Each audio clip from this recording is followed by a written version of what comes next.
Her comments caused no public outcry. In fact, the Holocaust of 500,000 Iraqi children is positively admired by the United States government.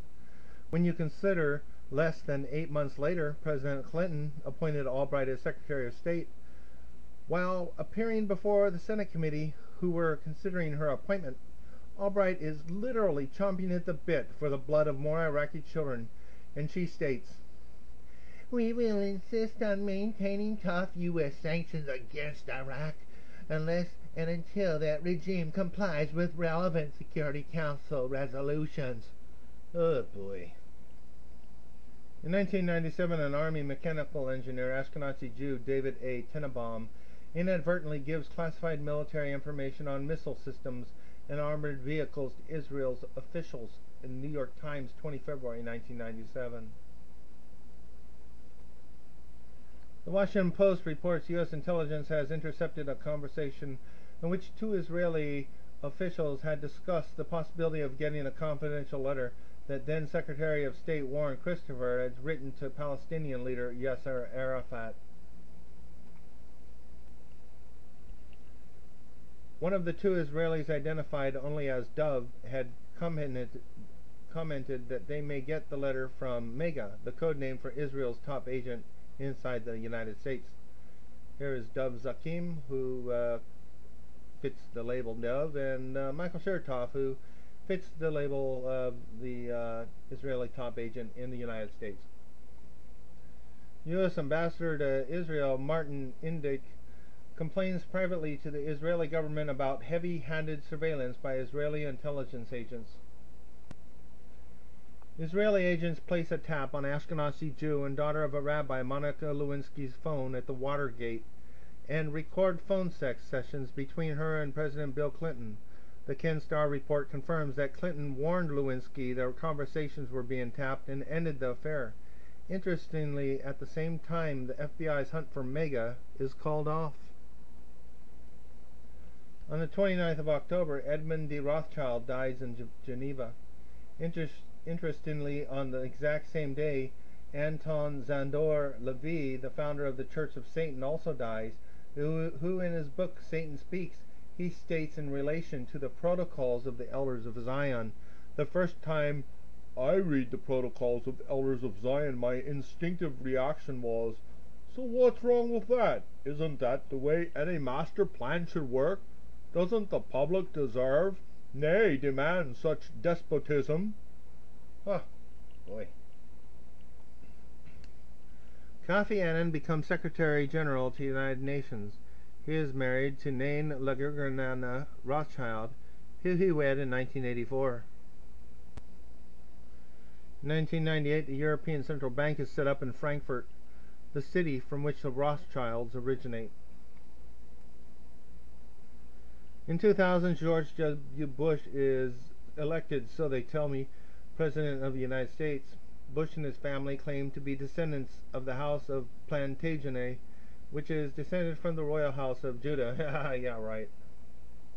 In 2001, on September 11th, the attack on the World Trade Center is orchestrated by Israel with the complicity of Britain and America under the orders of the Rothschilds as a pretext for removing the liberty of people worldwide in exchange for security, just as happened with the Reichstag fire in Germany, where the citizens were lied to in order to give up liberty for security.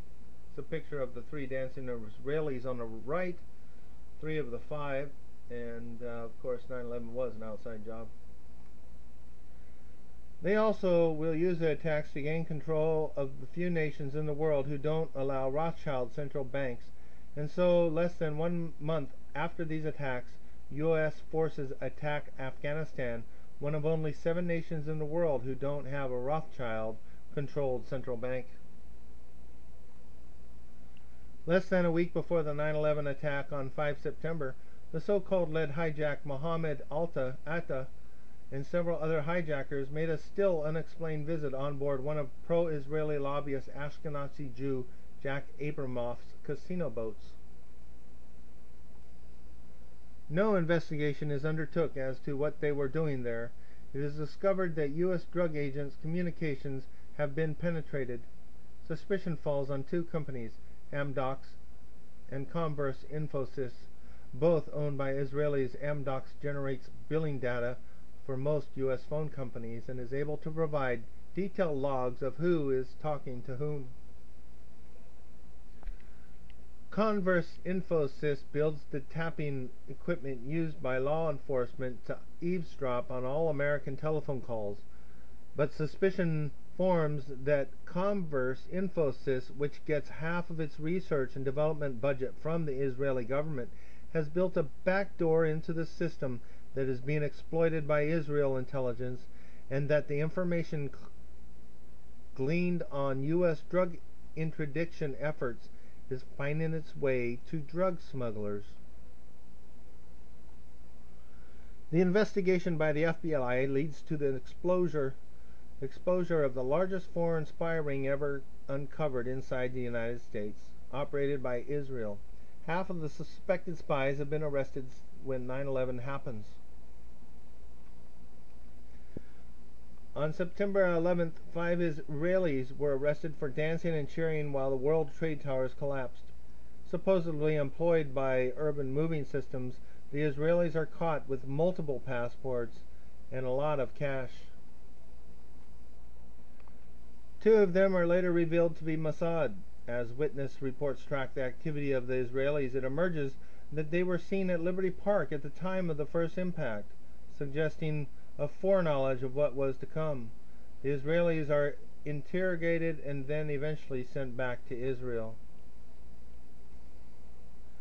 The owner of the moving company used as a cover for the Mossad agents abandons his business and flees to Israel. The United States government then classifies all the evidence related to the Israeli agents and their connections to 9/11. Why this cover-up? All of this is reported to the public via a 4-part story on Fox News by Carl Cameron. Pressure from Jewish groups, primarily AIPAC, forces Fox News to remove the story from their website. 2 hours prior to the 9/11 attacks, Odago, an Israeli company with offices just a few blocks from the World Trade Center towers, receives an advance warning via the internet. The manager of the New York office provides the FBI with the IP address of the sender of the message, but the FBI does not follow this up. The FBI is investigating 5 Israeli moving companies as possible fronts for Israeli intelligence. It is revealed that prior to the attack, millions of dollars of put options on both American Airlines and United Airlines were traded. The FBI had promised to follow the purchasers up, but have never revealed their findings. That is because this would lead directly to Israel, the state behind the 9/11 attacks. Following the World Trade Center attack, anonymous letters containing anthrax are sent to various politicians and media executives. Like the 9/11 attack, this is immediately blamed on Al-Qaeda until it is discovered that the anthrax contained within these letters is a specific type of weaponized anthrax made by a United States military laboratory. The FBI then discovers that the main suspect for these anthrax letters is an Ashkenazi Jew, Dr. Philip Zach, who had been reprimanded several times by his employers due to offensive remarks he made about Arabs.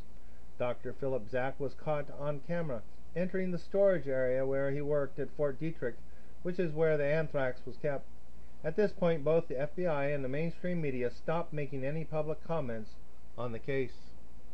Very interesting. Jewish Defense League chairman since 1985, Ashkenazi Jew Irv Rubin, is jailed for allegedly plotting to bomb a mosque and the offices of an Arab American congressman. He died shortly after, slitting his throat in a suicide attempt before he can be brought to trial. 1 week prior to the World Trade Center attack, the Zim Shipping Company moves out of its offices in the World Trade Center, breaking its lease and costing the company $50,000. No reason has ever been given, but Zim Shipping Company is half owned by the State of Israel, the Rothschilds. One thing I want to mention here, it's important to investigate this Chertoff character, Department of Homeland Security, also Dov Zakim, and this Emmanuel character, one of the congressmen. These guys are all heavyweight Zionists.